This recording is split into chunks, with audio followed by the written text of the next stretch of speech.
get to it. All right, boom. So, Created While Christian, episode 3. Episode 4. He missed the last episode. That's why. I did miss. He missed the last episode. That's why he's saying episode 3. I had an emergency. But Yeah, anyway, all right. So he's back here and he's alive today. I'm alive. So you're _Prince. I am BCam and at Clifton Prescott. Yes, sir. Yeah. We have the Instagram man. names. The man himself. The man himself. But you know, you could go ahead and introduce yourself. You know, first name. I don't know what. Cool. What up? My name's Cliff. Clifton Prescott, and I am a Christian. Okay. I mean, that's why we're here. What do you do? What do you do? Like, what's your area of creativity? Your facet of creativity? I am a photographer. So, yeah, is that, you want more? Like,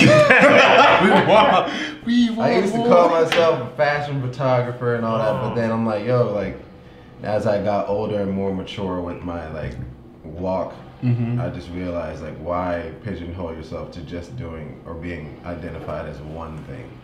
And on top of that, if you're a fashion photographer, that means you can't get phone calls to do entertainment photography. You can't get phone calls to do real estate or whatever. So I'm like, I'm not trying to stop any bags from That's big. Gotta get all the bags. I'm a photographer. Yeah. You know how to manipulate light in your camera settings, and then you're a photographer. Don't. I guess I think we're done getting specific about what type of photography you do.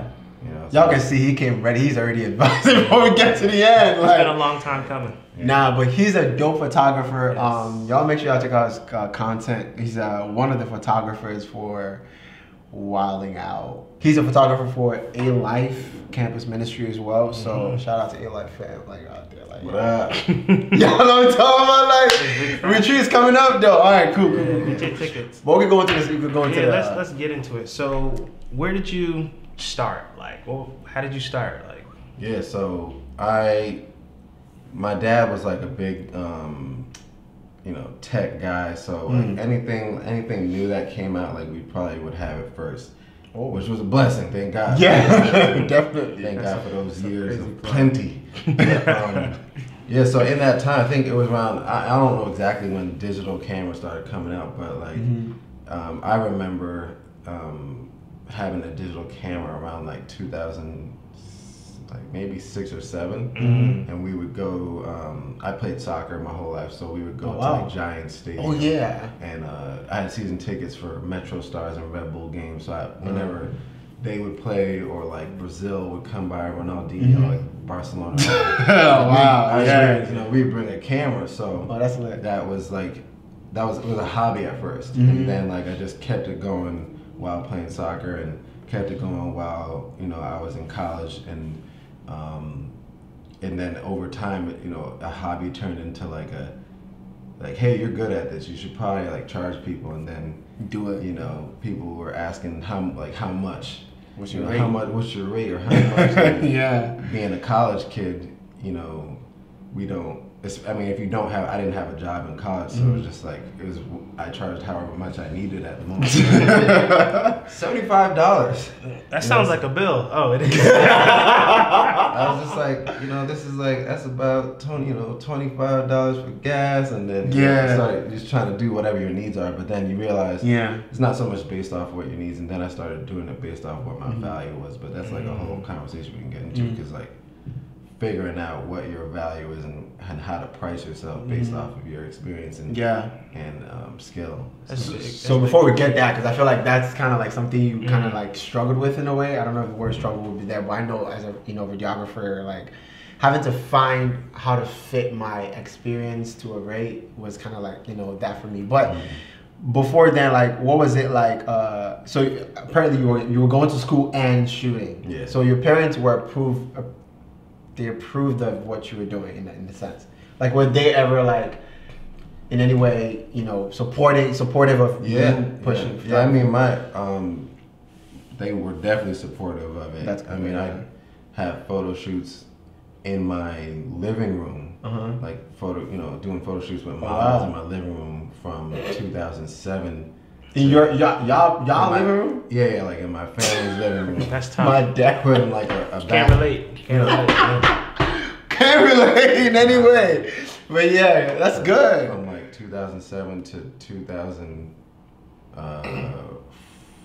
I want to say 2007 to 2016. I was doing that. Oh wow. Like still doing photo shoots in the living room, even though I was like way better, you know, or I got way better in 2016. Like I was still just doing shoots in my living room if I had to. Oh wow. If like getting a studio wasn't in the budget, I was like, oh, you gotta come to my house then. And yeah, it was. You're comfortable doing that at home. But because I was shooting in my living room, that meant that my mom really did support my dream and my goal with that. Yeah. And she's definitely my father passed away, so that's why I said my mom. But my mom's definitely been supportive with that. And even my dad, when he was alive, was like anything I did, he'd be like, "Go for it, just be the best at what you do." Yo, shoot, that's lit. Shoot, like I know, like African. Okay, let me not generalize. Let me not generalize. Not all African parents. Not all. But my dad did say. I mean, and I feel like it's big because you can see a lot of like creators, their different paths when they have support of their parents. Yeah. Exactly. I think Jonathan Stamper said the same thing. I feel like they reach success. Maybe not. I don't want to say faster because that's too general. But I feel like their path to it is less riddled with challenges when your parents don't support you. Yeah. When you have a support system, you kind of like are projected. It also, I mean, imagine what your personality is like too. Like if you're that type of person that still goes after things and goes after them with a lot of intensity. When you don't have support, like some people are fueled by like not having support. People like saying like, I don't think you should do this, or people like, and some people are like, I don't care what mom says, I'm gonna do it anyway. And then you know, I think after a while, like I think their work will be good, but I think it'll later be a psychological thing where they might have got the Oscar or they might have got the Grammy, and then their mom still's like, I wish you were a doctor though. And that's you know, that's like a whole nother conversation. And then they'll be like, you can never please a person, you know what I'm saying? Yeah. So. And then you have that complex going for you. So sometimes it's possible to have that, you know, good work and not have support. But I get what you're saying though. Yeah, that's pretty crazy. What was your life like as a photographer and a Christian? Was there like ever an alignment of like, this is what God has called me to do? Especially being in a, you know, I know God is very intentional these days to bring people in every area of politics. These days, not all days? All days. Okay. But like, I'm just saying like in the sense of like, in the time that we're in, there needs to be more Christians shining a light in every area, you know, and just as there has always been anyway. But you hear a lot of people like being asked to be more open about their faith in their place of. So you working at like Wilding Out before all of that, like was there ever like this is where God is calling me to be at a point? I felt like. And were you always a Christian like from like 2007? Yeah, I was born into a Christian family, so like that. It's cool, but then like sometimes I'm like sometimes I wish. Or I shouldn't say envious, but I do admire those who weren't Christian growing up. When you make that decision as an adult to be a Christian, that means it's like you have true conviction. Whereas somebody who's born into Christianity is like, I'm doing it because like my family, my parents are doing it. And then you have to learn to you have to learn why you love God. Exactly. You know, you were told to love God, and then so it's like two different paths. Sometimes I wish like what would like, or I wonder what would life be like if I wasn't. But anyway, that was my path. So I was born into it. But as far as creating or being a photographer and Christian, I guess it's been interesting because, especially as a younger person, so from 18 to, you know, now, right? But because I'm like, you still struggle. I think you can still struggle with it because at 18 I was just like, you know, I need to do it. I need to get my name out there. I need to get work, and I need to do what everybody else is doing while still trying to find my own stamp and what my signature look is. Like at that time, I think I want to say it was like 2010, and like everyone was shooting like everybody was shooting like nudity. Like it was just like for a minute, like it was just nonstop. Like, see, that's where I want to actually touch on. Yeah, but anyway, it was just nonstop nakedness, and it was just mad funny because I'm like, yo, should I go this route? Like, I don't like, you know, like, what does do I feel convicted? Like, is this a good thing? And then you start trying to like make excuses, like, well, God made us naked, so I guess it's okay. Like, you know, it wasn't until Satan got involved that clothes got involved. You know what I'm saying? But like people would make People actually said that? Yeah, it's mad stupid. Like people make all these things. But you know the problem is then, so it's like, I remember that I was at like a shootout where it was like a few photographers shooting like multiple models at once, and then I was with these guys who were just clearly like really perverted, you know what I'm saying? And I didn't really catch it because I'm like, I guess I'm, you know, younger and whatnot, but I still see some stuff and I'm just like, oh, that's wild. And you know, I was in the room at, you know, while like we're all together doing stuff, but then like I wasn't taking it to the level they were because I just didn't feel comfortable. And then, you know, I mentioned that because then it's like years later I'll see that same guy. Some of those same guys are not working anymore because they couldn't control themselves. Oh, wow. They have allegations against them, stuff like that. So it's like, I think the foundation, to answer your question, my Christian foundation is what saved me and help put you to that line. Help preserve my career. Yeah. From even then when I was younger in thought, you know, because some people, you know, didn't have that foundation and they're not working anymore, or they have no respect in the industry. They you know, they can't. They find it hard to charge people because everybody knows, like, well, if you just sleep with him or if you just give him some weed or drugs, like you'll be alright. I'm like, nah, that's never been my case. So yeah, I'm like, I think that's the foundation of the Christian values that I've had growing up, and then just also with further learning has helped me just stay on the right track professionally as well. That's good. How have that Christian foundation, how has it helped you combat the struggles you faced, like in finding your creativity? You talked about before finding your look and just navigating the industry. Like you mentioned before, like nudity. How has that been a problem or struggle? A compass. Yeah. How has Christianity, like your foundation in Christianity? Yeah. How has it helped you navigate through the struggles of the industry, like the new with God saying, Cliff, this is where it should be at. Yeah. Well, so another thing too, like I know, like it's mad funny. Like you mentioned, like, oh, he's the wild out photographer, and I remember that was only like a few years ago that I got like I started with that, but I remember like another one of my friends.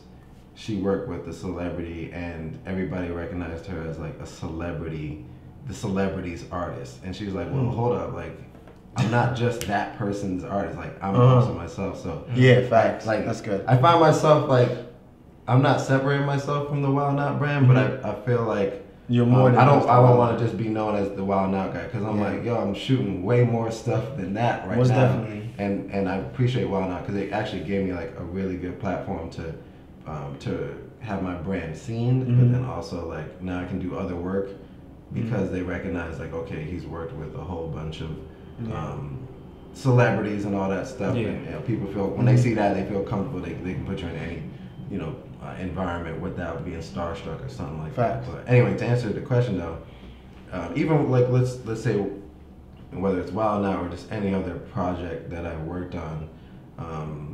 It's definitely, again, it's helped me to like just stay on track, because though I feel like the path that I'm on now, the path that I'm living right now, I'm 29 now, but like I'm living out 22-year-old Cliff's dreams.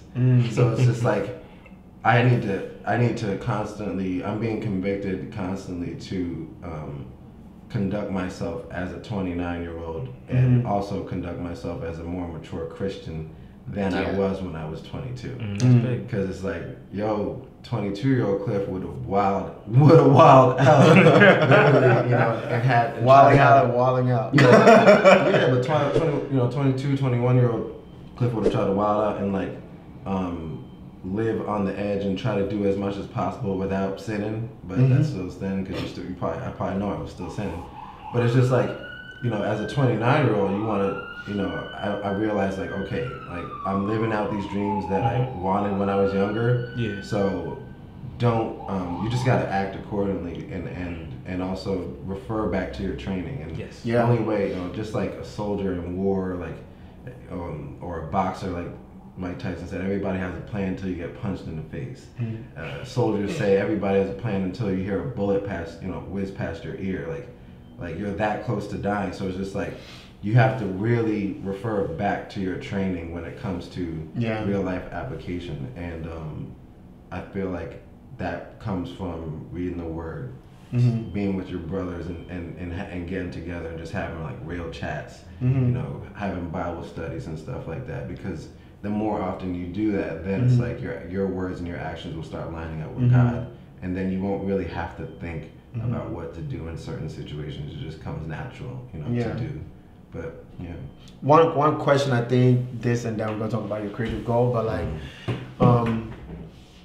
so I think this is something that we could take out, because, you know, imagine, because I remember the first time we met was at a Life retreat. Actually, not a Life retreat, the leadership meeting. That's the first time we ever spoke. You told me you were a freelancer, and that's something that really, like, you know, everybody wants to be an entrepreneur now, which is kind of cool, but it's not cool at all to be an entrepreneur. So I want to just, you know, hear, or maybe for whoever's watching wants to be a photographer as well, how did you navigate the freelancing way, and, you know, with your influence, I mean, God leading you through that. But if there's one word or one thing, you know, as a word of advice to give somebody who's trying to get to a place of, I'm trying to take my creativity to a form of a career, a full-time career. This is not a, I'm doing this as a side job, a full-time career, be it a YouTuber or whatever. Like, what would you say? Well, I actually started my full freelance career 4 years ago. So it's been hard.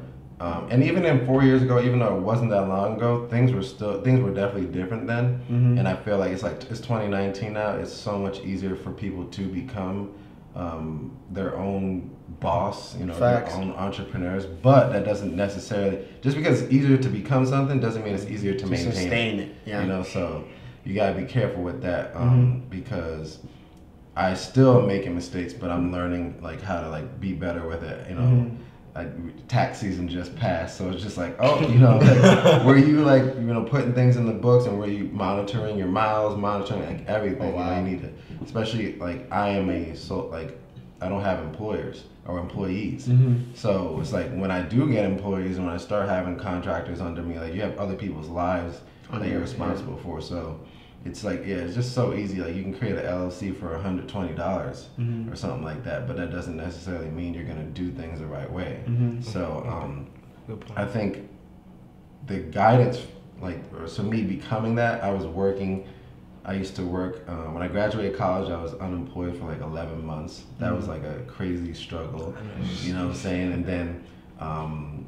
And then I became a salesman at BMW, and then I left, then I went to Milk Studios in the city, worked there in the equipment rooms, just trying to dive more into the photo and fashion industry. And I got to like touch equipment, you know, understand, like see what the pros were doing, got to be on set, got to rub shoulders with, you know, some of my like heroes in photography, models, actors, rappers, like Kanye. Like it was crazy being at Milk, and then I went to Adelano Rentals, and then I got to experience the rental industry and like again touch more equipment, because as a photographer you really need to know what the equipment that you're working with. And then after that I did like I think I did like 2 years at Adelano Rentals, and then I decided I want to go full-time freelance. But getting to that point was like I wanted to be a full-time freelance when I was in 2012,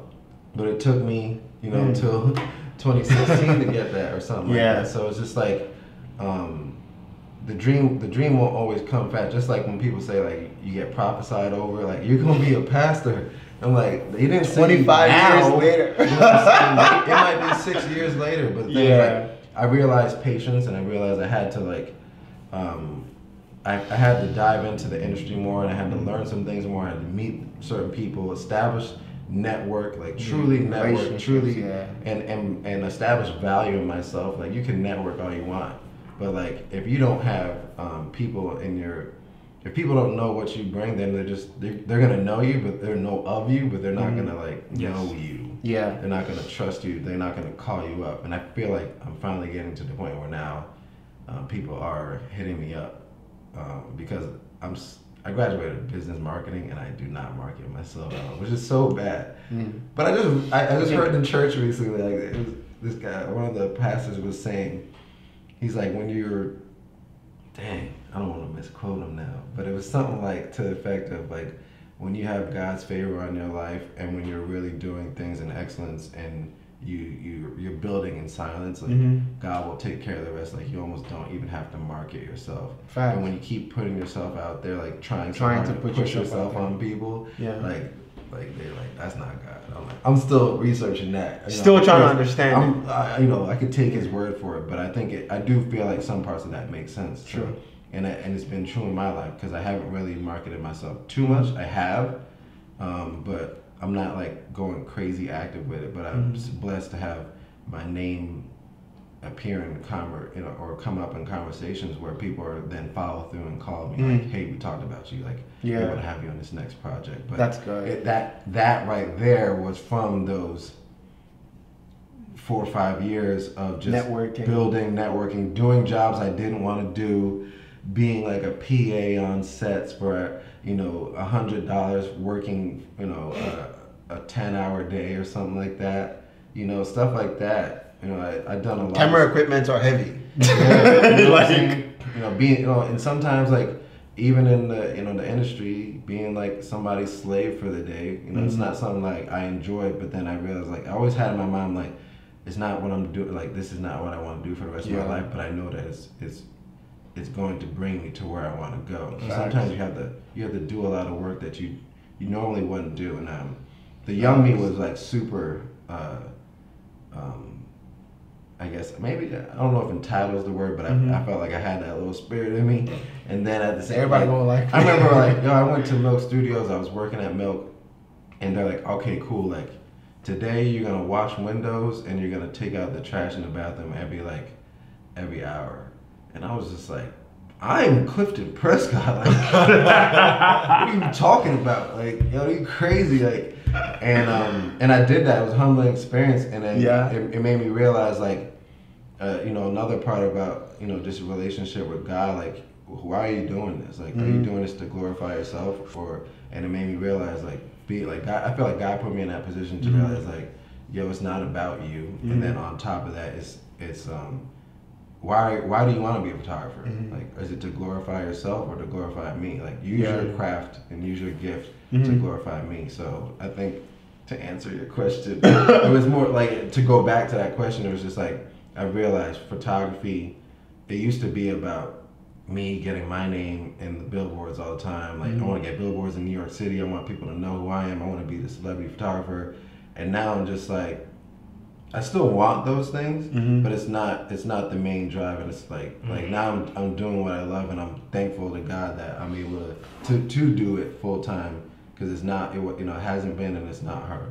I mean, it hasn't been easy, and it's still not easy. Yeah, that's deep. It's a lot. We could just like drop the mic and like I'm looking up because the mic is right there. But that's really powerful what you said. I think that's what God did with Moses. He took it from the royal palace to being a shepherd, then bringing him back to now being a leader. It's kind of crazy. And he humbled him too, because Moses still had that same fire. But like you said, his drive was different now. Yeah, just being refined.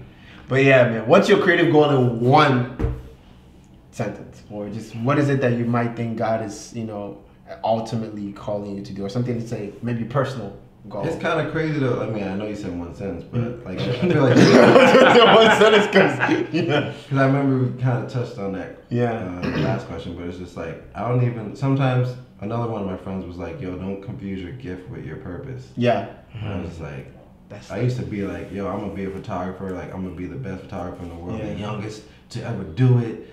And then like that didn't happen. But then, you know what I'm saying?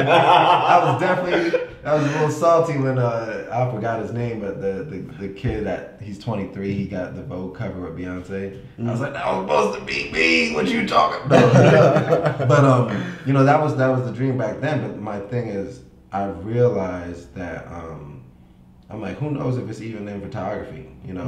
Like I used to be like, that is my purpose. That's what I'm supposed to do. But I also realized, like, again, that younger Cliff, like, it's like, so another pastor that I heard was talking, was just like, what Jesus are you worshiping?